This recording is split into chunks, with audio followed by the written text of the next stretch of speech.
중에 인간만큼 연약하게 태어나는 존재가 없습니다. 새끼 사자는요, 태어나자마자 다리를 펴고 어미를 따라 걷습니다. 외양간 송아지는 태어나자마자 몇 분 안 되어서 일어나 뜁니다. 새끼 사슴도 태어난 지 얼마 되지 않아서 금세 달리기 시작합니다. 자, 그런데 인간은 어때요? 태어나서 걷기는커녕 눈도 제대로 뜨지 못하고 손가락 하나 까딱하지 못합니다. 혼자 설 수도 없고 혼자 먹을 수도 없습니다. 어머니의 품이 아니면, 어머니의 손길이 없으면 살아남을 수 없는 게 갓난아기입니다. 막 태어난 아기들, 그들은 시야가 흐릿해서 제대로 보지도 못합니다.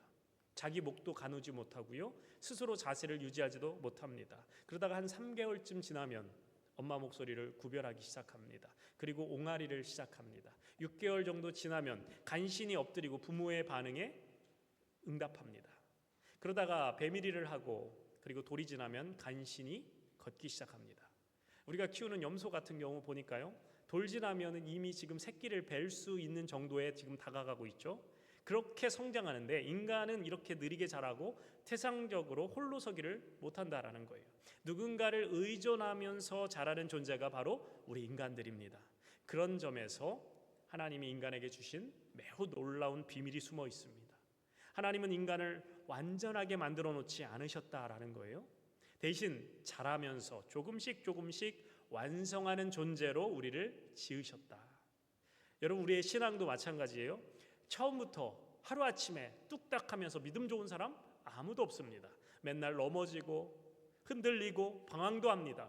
때로는 잘못된 길로 가기도 합니다. 그러나 그때마다 하나님이 우리를 기다리시고 붙드시고 다시 세워가시는 줄로 믿습니다. 그렇기 때문에 신앙의 성숙이라는 것은 단 한 번에 이뤄내는 어떤 업적이 아니라 자람에서 세움으로 가는 여정입니다. 여러분, 교회도 마찬가지예요. 우리 교회가 50년이 넘고 100년 역사의 전통이 있는 교회라 할지라도요, 아픔도 겪기도 합니다. 분열도 겪기도 합니다. 여러 가지 진통을 겪을 수도 있다는 거예요. 그러면서 끊임없이 본질로 돌아가는 개혁에 나아가며 교회는 성장하고 자라갑니다. 오늘 에베소서 4장 마지막 절에 바울은 교회를 이렇게 말합니다. 각 마디를 통하여 연결되고 결합되어 사랑 안에서 스스로 세워간다. 즉, 하나님은 이 자라는 사람을 통해서 교회를 세우시고 자람의 과정을 통해 공동체를 완성하신다라는 것입니다. 세상은요, 늘 결과만을 보고 평가합니다. 하지만 하나님은 과정을 중요시 여기시는 분이십니다. 어떤 분들은 이렇게 말하시는 분들도 계시는지 모르겠어요. 신앙이라는 것은 어차피 나와 하나님과만의 관계이니까 내가 하나님 잘 믿고 살면 되지. 교회라는 데 꼭 나가야 되나? 공동체가 뭐가 필요해? 내가 인터넷 설교 들으면 되지. 여러분, 아닙니다. 하나님 우리를 부르실 때 공동체로 부르셨습니다. 하나님이 친히 세운 두 공동체가 있어요. 첫 번째는요, 가정입니다. 두 번째는요, 교회입니다. 때로는 교회 때문에 내 믿음이 흔들리는 것 같은 경험을 할 때가 있어요. 때로는 교회 나갔다가 시험 드는 경우도 있을 수 있어요. 교회 나가기 싫어요. 여러분, 교회 나가기 싫을 때 있어요, 없어요? 대답하지 마세요. 여러분, 목사는 교회 나가기 싫을 때가 있을까요, 없을까요? 목사도 교회 나가기 싫을 때가 있습니다. 그러나 우리는 공동체 안에서 함께 자라가는 거예요. 지지고 볶고 하지만 우리가 공동체를 통해서 하나님 나라가 세워져 간다라는 거예요. 그래서 우리가 지난주에 에베소서 4장 1절에서 6절 말씀을 통해서 주님께서 하나 되게 하신 것을 힘써 지켜라 라는 말씀을 나눴습니다. 하나됨은 내가 만드는 것이 아니라, 우리가 만드는 것이 아니라 이미 그리스도 예수의 십자가를 통해 하나님이 이루신 은혜의 선물이다라는 거예요. 우리가 할 일은 뭐예요? 그 선물을 잃어버리지 않고 잘 지켜내는 것입니다. 교회는 한 몸이고 한 성령 안에 있고 한 소망을 바라보는 공동체라고 말씀드렸어요. 그럼에도 우리는 서로 다른 배경, 서로 다른 성격, 서로 다른 기질 속에서 함께 살아갑니다. 그래서 바울이 이렇게 말하는 거예요. 평안에 매는 줄로 하나 되게 하신 것을 힘써 지켜라. 그 하나됨을 지키는 방법 4가지가 있다라고 했죠. 겸손으로 서로를 높이는 거예요. 아이고, 집사님 훌륭하십니다. 아이고, 장로님 오늘 기도가 너무 내려왔어요. 이렇게 서로를 높여주는 거예요. 그리고 온유함으로 내 뜻을 낮추고 오래 참음으로 서로를 품고 사랑으로 용납함으로 교회를 세워나가는 것이다. 그래서 교회의 하나됨은요, 우리끼리 잘 먹고 잘 지내고 잘 예배하고 이런 것이 아니라 세상이 하나님을 보는 증거가 바로 우리의 사랑입니다. 우리가 서로 사랑할 때 세상이 우리를 통해서 하나님은 사랑이시구나, 이것을 보게 된다라는 거예요. 그런데 하나님께서 그 하나된 공동체가 멈춰서 있기를 원하지 않으신다라는 거예요. 주님 안에서 자라가고 세워지고 온전해지기를 원하신다라는 거예요. 오늘 본문의 13절에 바울 사도는 이렇게 말합니다. 우리가 다 하나님의 아들을 믿는 것과 아는 일에 하나가 되어 온전한 사람을 이루어 그리스도의 장성한 분량에까지 이르리라. 자, 여러분, 우리가 뭐 해야 된다고요? 자라야 한다. 교회가 하나님을 지키는 것이 출발점이라면 이제는 자람과 세움의 이것이 교회 공동체의 목표가 되어야 한다라는 거예요. 오늘날 이민교회를 포함해서 한국교회의 문제점을 꼽으라면 기독교 역사, 우리 한국교회 역사 100년이 조금 넘는 기간 동안 기독교 역사에 유례없는 엄청난 성장을 이루었습니다. 그런데 문제는 뭐냐면 교회는 커졌는데, 교회 수는 많아졌는데, 예배당 건물은 정말 화려하게 지었는데, 진짜 문제는 교인들의 질적인 성숙이 이루지 못했다라는 아쉬움이 있습니다. 여러분, 교회의 문제는요, 곧 우리 자신의 문제입니다. 양적인 성장이 우선이냐 아니면 질적인 성장이 우선이냐, 여러분 어느 것이 더 중요할까요? 여러분, 우리 교회에 무엇이 더 성장되길 원하십니까? 몇 명 안 되지만 우리가 영적으로 더 성숙하고 성장하기 원하십니까? 아니면 교인들 숫자가 많아지길 원하십니까? 저는 둘 다 중요하다고 생각합니다. 욕심이 과하다고요? 저는 하나님도 둘 다 원하시리라고 생각합니다. 성장은 있는데 성숙이 없다면 미숙한 것이죠. 반대로 성장은 없고 성숙만 있으면 조숙한 것입니다. 양쪽 다 균형이 없는 것이죠. 둘 다 온전치 못한 것입니다. 누가복음 2장에 보면 예수님의 어린 시절에 대해서 이렇게 표현합니다. 예수는 지혜와 키가 자라갔다. 키가 자라감에 따라 예수님의 지혜가 자라갔다라는 거예요. 키만 커지고 나이만 먹는 것이 아니라 지혜도 자라셨다. 여러분, 우리는 외적인 성장뿐만 아니라 내면의 성숙도 이루어가야 합니다. 신체적으로는 장성해서 어른이 되었는데 내면이 자라지 않아서 어린아이와 같은 분들이 있어요. 이거 심리학적 용어로 성인아이, adult child라는 용어가 있습니다. 외적으로는요, 나이가 먹어서 어른이 되었는데 내면은 여전히 아이를 벗어나지 못한 거예요. 그래서 성인아이 신드롬이라는 말이 있습니다. 이런 사람의 특징은요, 늘 인정받고 싶어 합니다. 늘 두려움이 많습니다. 사회적으로 역할을 하는 것은 성인인데 심리학적인 상황은 상처 입은 어린아이에 머물러 있다는 거예요. 신체가 자라는 동안 내면이 자라지 못했기 때문입니다. 여러분, 영적인 부분도 마찬가지예요. 교회 다니는 연수는 40년, 50년, 아니 내가 일평생 교회를 다녔는데 영적인 성숙함이 없는 분들, 종교성만 키워온 신앙, 바로 성인아이와 같은 신앙입니다. 그래서 상황과 환경이 조금만 어려지면 이리 흔들리고 저리 흔들립니다. 마음의 갈피를 잡지 못하고 툭하면 시험 들고 툭하면 염려하고 툭하면 두려움에 사로잡혀 하나님이 진짜 계신지 모르겠다고 이럽니다. 아직 어린 신앙인 것이죠. 연약한 신앙입니다. 여러분, 교회를 오래 다니는 것보다 더 중요한 것이 있다면 예수님을 더 닮아가는 것입니다. 말씀을 많이 아는 것보다 더 중요한 것은 그 말씀 앞에 순종하는 것입니다. 오늘 본문은 신앙의 성장에 대해서 전체적으로 말씀하는데 성장케 되는 것도 다 하나님의 은혜다라는 말씀입니다. 우리가 예수님을 믿게 되면 두 가지 큰 선물을 받습니다. 첫 번째는 구원의 선물. 따라서 할까요? 구원의 선물. 에베소서 2장 8절에 보면 너희는 그 은혜에 의하여 믿음으로 말미암아 구원을 받았으니 이것은 너희에게 난 것이 아니요 하나님의 뭐라고요? 선물이라. 구원은 하나님이 주시는 선물이래요. 그런데 구원의 선물만이 아니라 두 번째 선물이 있습니다. 그 선물은 무엇이냐면 은사입니다. 은사. 따라서 해볼까요? 은사. 7절 말씀 한번 볼까요? 7절 같이 읽습니다. 시작. 우리 각 사람에게 그리스도의 선물의 분량대로 은혜를 주셨으니 하나님이 나에게 찾아오셔서 예수 그리스도로 찾아오셔서 믿음을 선물로 주셨다면 나를 자녀 삼아 주신 것만 은혜가 아니라 이제 성장하고 섬김과 봉사의 일을 하게 하신 것도 은혜다라는 거예요. 모든 것이 다 주님 주신 선물이다라는 거예요.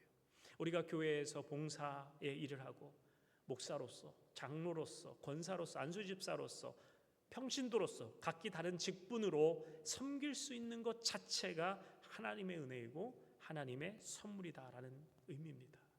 여러분, 이 사실을 우리가 단 한시라도 잊어버린 채 봉사일을 하면 그 일이 부담스럽고 고역이 될 수밖에 없습니다.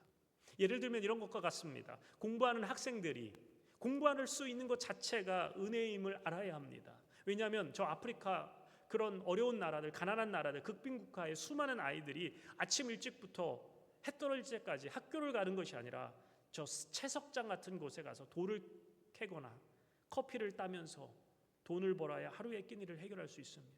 그 아이들의 간절한 소원이 뭔지 아십니까? 학교 다니면서 공부하는 거예요. 나도 학교 가고 싶다. 나도 공부하고 싶다. 이것을 알게 된다면, 이것을 깨닫게 된다면 공부하는 것 자체가 은혜인 줄로 믿습니다. 우리 강윤이가 아멘 해야 될 텐데요.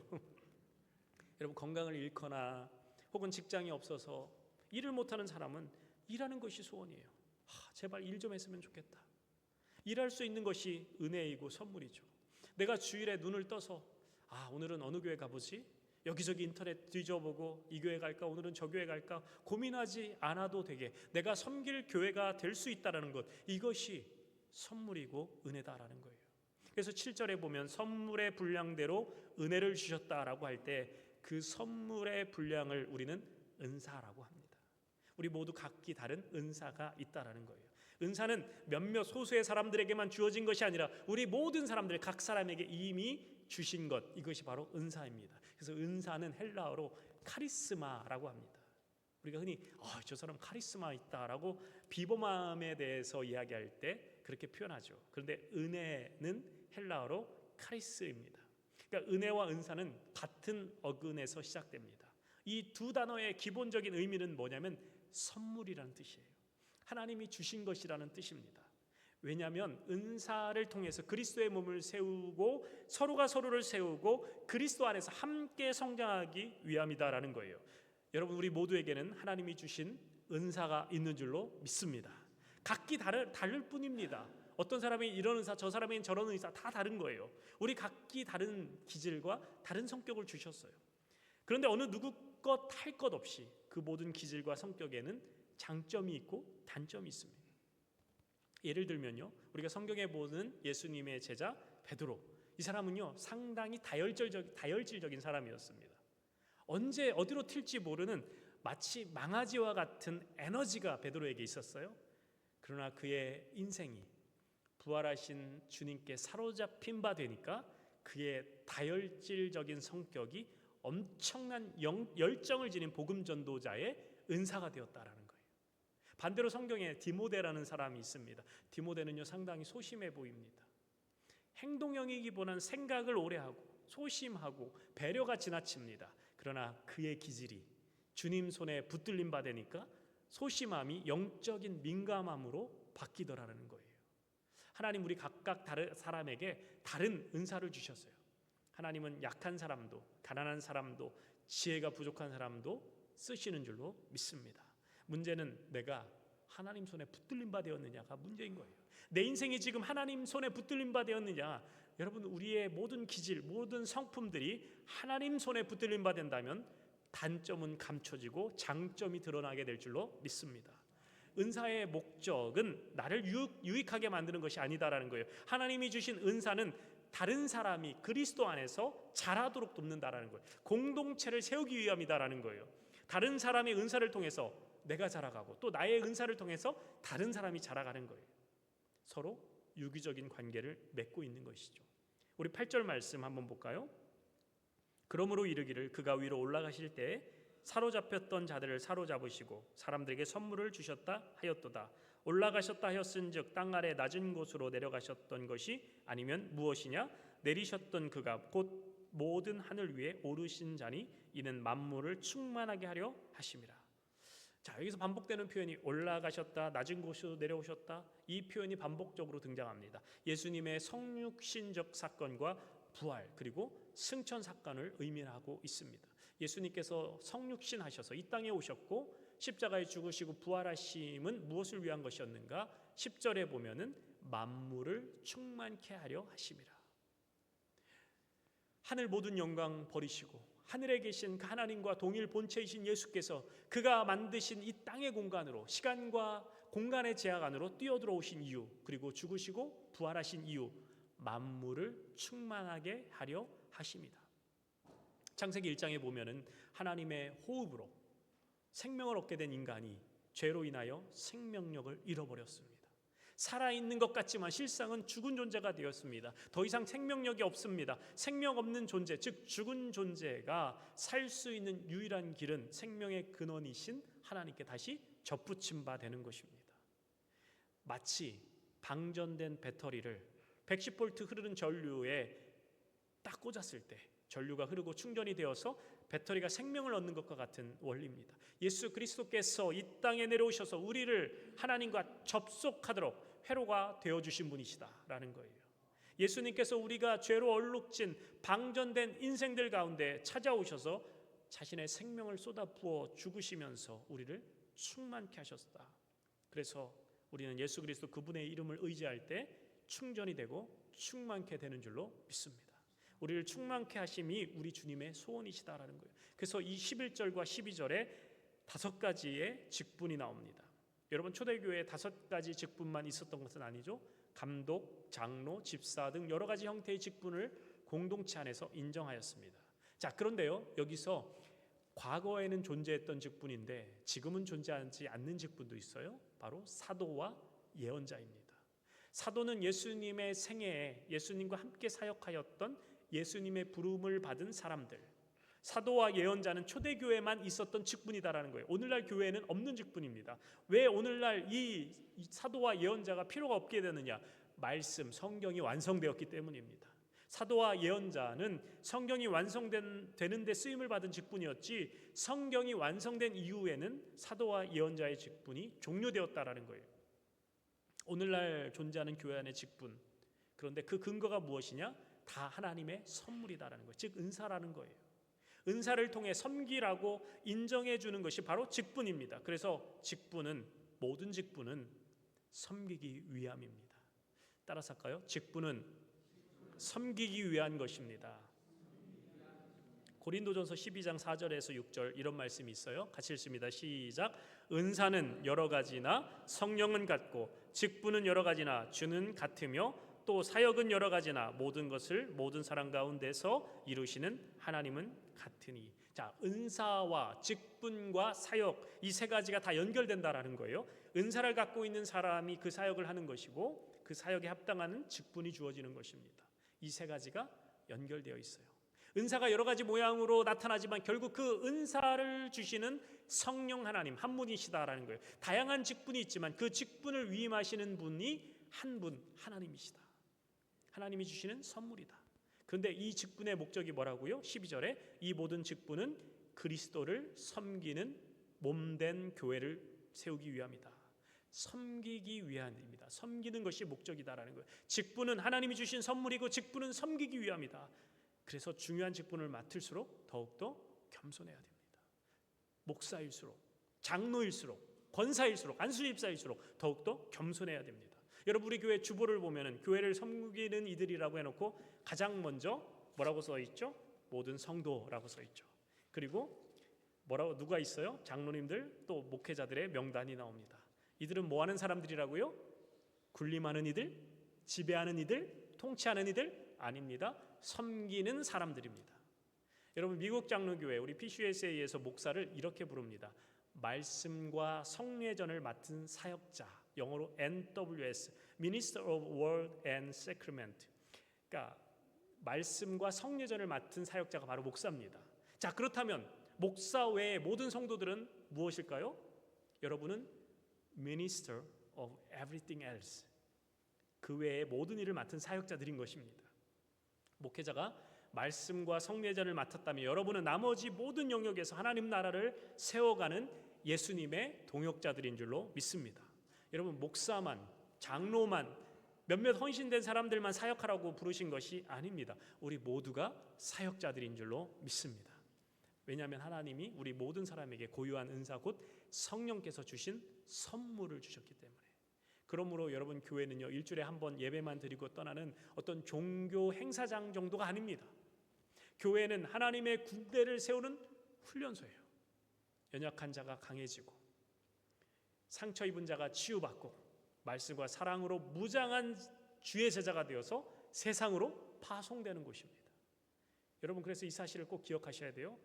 여러분들이 목사를 돕는 것이 아니라, 여러분들이 목회자를 돕는 것이 아니라 목회자가 성도님들의 사명을 돕는 거예요. 여러분들이 일터에서, 여러분이 가정에서, 여러분들이 이웃 가운데서 주의 나라를 세워갈 때 저는 그 일을 위해서 여러분 곁에서 말씀으로, 기도로, 눈물로 돕는 사람들일 뿐입니다. 하나님은 여러분을 통해서 교회를 세워가시는 줄로 믿습니다. 여러분이 여러분의 삶의 자리에서 은사를 사용하면 그 순간부터 교회는 살아 움직이기 시작합니다. 그리고 이제 언젠간 여러분이 다 주님 앞에 설 때, 하나님 앞에 설 때 하나님께서 물으실 거예요. 너는 땅에서 무엇을 하다 왔느냐?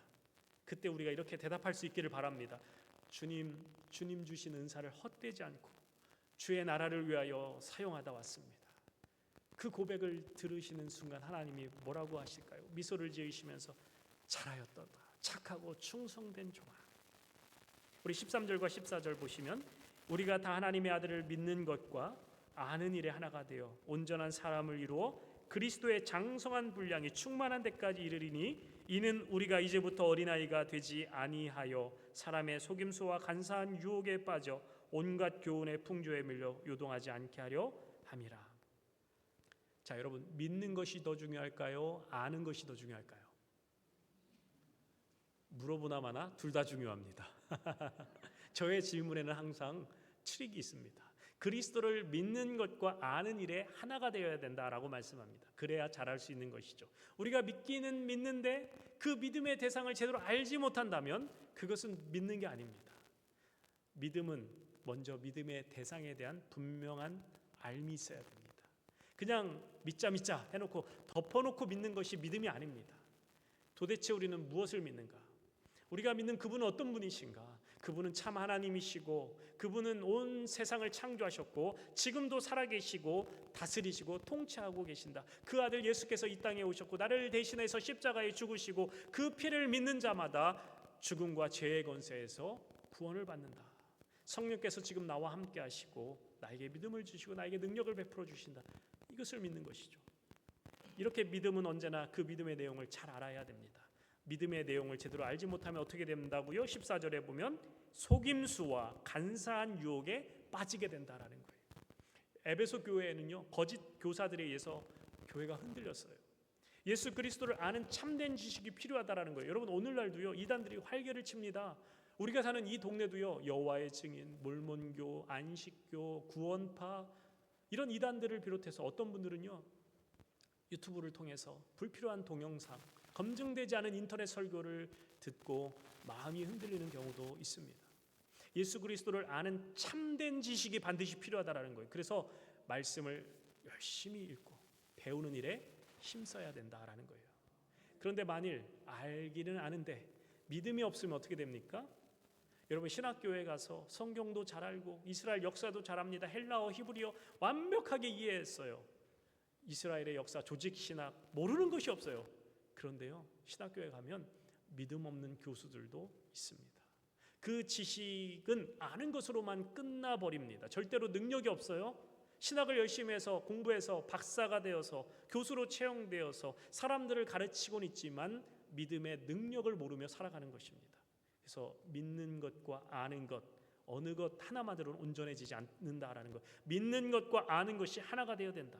따로따로 있어서는 안 됩니다. 어느 한쪽으로 치우쳐서도 안 됩니다. 믿는 것과 아는 일에 하나를 이루어야만 어떤 일에도 요동치 않고 그리스도의 장성한 분량까지 성장하게 된다라는 거예요.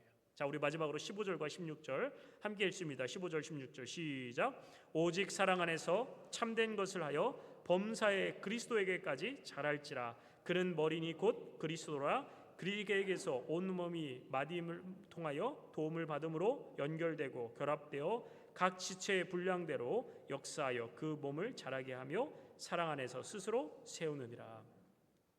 자, 여기서 참된 것을 하여에서 원어적 의미는 진리를 말하다, 진리를 붙잡다, 진리를 행하다입니다. 그래서 참된 것은 진리를 의미합니다. 그리스도의 몸된 교회는 분명한 진리를 붙잡아야 됩니다. 확고한 진리, 하나님의 말씀을 기준 삼아야 교회는 요동하지 않습니다. 근데 아무도 옳은 진리를 전한다 할지라도 사랑 안에서 하지 않으면, 참된 것을 말하더라도 사랑 안에서 참된 일을 하라는 거예요. 여러분 꼭 주변에 보면은요, 바른 말 잘하는 분들이 있습니다. 여러분 누구나 바른 말을 할 수 있습니다. 틀린 거 틀렸다고 지적하는 것은요, 조금만 용기만 내면, 아니 상대방의 마음을 헤아릴 줄 모르는 사람은 아주 쉽습니다. 아예 어떤 분들은요, 다른 사람의 허물, 다른 사람의 잘못 지적하는 은사를 갖고 살아가시는 분들이 있어요. 핀잔과 비판과 비난을 누구보다 잘합니다. 그런데 오늘 말씀은 진리를 붙들고 말하면 진리를 행하는 데 있어서 뭐가 빠지면 안 된다고요? 사랑이 빠지면 안 된다라는 거예요. 반드시 사랑으로 해야 된다라는 거예요. 물론 말은 다 그렇게 합니다. 아유, 내가 당신을 사랑해서 하는 말인데, 내가 당신을 사랑하기 때문에 이렇게 하는 건데 하면서 이렇게 말합니다. 그런데 정작 상대방은 전혀 사랑을 느끼지 못하는 거예요. 상대방의 마음을 갈기갈기 찢어놓고 상처를 줍니다. 근데 사실 이런 실수를 누가 제일 많이 할 수 있냐면 저 같은 설교자들. 말씀이라는 칼, 설교라는 칼을 가지고 막 휘두르는 거예요. 정죄하는 설교, 지적하는 설교, 진리를 선포한다고 하지만 그것조차 뭐가 없으면 안 된다고요? 사랑이 없으면 소용이 없다라는 거예요. 우리는 진리를 행해야 하고 진리를 말해야 되지만 그 담는 그릇은 어디라는, 사랑이라는 그릇에 담아내야 된다. 근데 그 사랑은 어떤 사랑이냐? 그리스도의 사랑이다. 예수님이 베푸신 그 사랑, 우리를 위해 보이셨던 그 섬김과 희생의 사랑. 그렇기 때문에 진리를 말할 때, 진리를 가르칠 때 나를 위함이 아니라 내가 정말 해야만 속이 시원한, 이것이 아니라 상대방을 위해서, 상대방을 정말 사랑하기 때문에 상대를 위하는 마음과 자세로 해야 된다는 거예요. 왜냐하니까 예수님이 그렇게 하셨기 때문에. 그럴 때 우리는 서로가 성장하게 된다라는 거예요. 그래서 15절 하반부에 보면 그리스도 예수가 교회의 머리라고 표현합니다. 우리가 잘 아듯이 교회의 이미지는 뭐예요? 교회의 머리는 예수님, 몸은 교회. 그래서 그리스도는 교회의 머리가 되신다. 그래서 예수 그리스도가 교회의 머리라는 말은 몸의 모든 지체가 예수 그리스도와 연결되어 있어야 된다. 바로 이것이 교회로 하여금 교회가 교회되게 하는, 교회가 하나님의 신비를 드러내는 가장 중요한 통로입니다. 우리 교회가 예수 그리스도를 닮아내는 교회, 내 자신이 예수 그리스도의 그 장성한 분량에 이르게 되기 위한 필수 조건이 무엇이냐? 내가 그리스도 예수와 연결되어 있는 것, 내가 예수 그리스도와 결합되어 있는 것.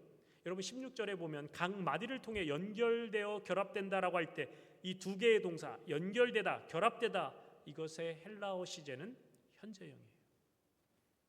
헬라어 문법에서 현재형은요, 계속되고 있는 진행 상태를 가르칩니다. 그러니까 예수 그리스도께 연결되고 결합되는 것은 내가 예전에 한 번 하고 마는 것이 아니라, 이례적인 사건이 아니라 매일 매 순간 계속되어야 된다라는 뜻입니다. 자, 그렇다면 나는 그리스도 예수께 항상, 늘, 언제나 끊임없이 연결되어 있는가? 일주일 동안 예수님과 떨어져 지내다가 주일에 와서 잠깐 연결되고 주님 빠이빠이 하고 예배당 문 나가면서 또 주님과 상관없이 살고, 주일에 와서 영적인 심폐소생술 잠깐 하고 숨 붙여놓으면 월요일 지나고 화요일 지나면서 또 떨어지면서 숨이 꼴깍꼴깍하고, 주일에 와서 또 심폐소생술하고, 여러분 이런 생명은요 결코 자랄 수 없습니다. 이제 그리스도 예수 안에서 붙어 있어야 된다. 항상, always, 그래야만 자라게 된다. 그럴 때 어떤 일이 일어날까요? 16절 하반부에 보면은 사랑 안에서 스스로 세우느니라. 쉬운 성경 버전은 이렇게 표현합니다. 사랑 안에서 몸이 건설된다. 몸의 지체가 성장하는 것도 마찬가지고, 하나의 몸으로서 교회가 성장하는 것도 그렇고, 그 성장의 열매는 사랑이다라는 거예요. 사랑하는 데 있어서 예수 그리스도가 되는 것처럼 사랑함에 있어서 온전해지는 것, 이것이 성장의 열매입니다. 우리 성도님들 모두가 이러한 사랑함에 거룩한 열망함이 있었으면 좋겠습니다. 그리스도 안에서 성장의 목표, 그리스도까지 자라가는 것, 예수님 닮은 것, 그리스도 예수의 경건을 담고 그분의 거룩함을 담고 그분의 사랑을 담는 것. 그래서 이 세상 마지막 호흡 다 하는 그날까지 내가 예수님을 닮는 모습으로 성장해가는 우리 모두가 되시길 예수님의 이름으로 축원합니다. 여러분, 성장이 멈췄다라는 것은 죽었다라는 거예요. 우리의 신앙의 목표는 그리스도에게까지 자라가는 것이어야 됩니다. 그것을 이루기 위해서 예수님께서 교회의 머리가 되셨습니다. 여러분 기억하십시오. 그리스도께 붙어 있기만 하면 우리는 자라게 되는 줄로 믿습니다. 내가 예수님께 붙어 있어서 그분과의 온전한 연합을 이룰 때 우리는 그리스도에게까지 자라가게 된다라는 걸, 자라게 되면 서로를 세워줄 힘이 생깁니다. 우리의 자람을 이끄시는 분도 주님이시고 우리에게 세움의 능력을 주시는 분도 주님이십니다. 그래서 우리가 이 시간 주님 앞에 이렇게 결단하며 고백하기를 원합니다. 주님, 제가 주님께 붙어 있길 원합니다. 저의 모든 염려를 주께 맡깁니다. 저의 두려움을 주께 드립니다. 오늘 다시 주님께 붙어 있길 원합니다. 주님 은사로 세우겠습니다. 사랑 안에서 진리를 행하겠습니다. 우리가 지금 내려놓는 이 짐을 주님은 외면하지 않으실 줄로 믿습니다. 주님은 우리의 머리가 되시고 우리는 그분의 몸입니다. 머리에 생명이 흐르면 몸은 다시 힘을 얻게 된다는 거예요. 오늘 그 생명이 여러분의 심령과 여러분의 가정과 여러분의 일터에 다시 흐르기를 예수님의 이름으로 축원합니다. 우리가 찬송 부를 건데요, 우리가 부를 찬송 이렇게 시작하죠. 주 안에 있는 나에게, 주 안에 있는 나에게. 그렇습니다. 주 안에 있는 자에게 아직 여전히 환경이 변화되지 않고 모든 문제가 다 해결되지 않았더라도 다른 근심이 내 안에서 주인되지 못하는 거예요. 왜냐하면 주님이 나의 주이시기 때문에, 주님이 내 안에 이미 통치하고 계시기 때문에. 이 찬송은 단지 위로의 노래가 아니라 그래서 믿음의 선언인 것입니다. 주 안에 있는 나에게 딴 근심이 있으랴 다시 일어나겠습니다. 주님 안에서 내가 다시 일어나겠습니다. 주님 안에서 내가 다시 사랑하겠습니다. 주 안에 있으니 나는 오늘도 자라가며 교회를 세워가겠습니다. 우리 이런 결단하는 마음으로 찬송가 370장 함께 찬송 부르며 나가겠습니다.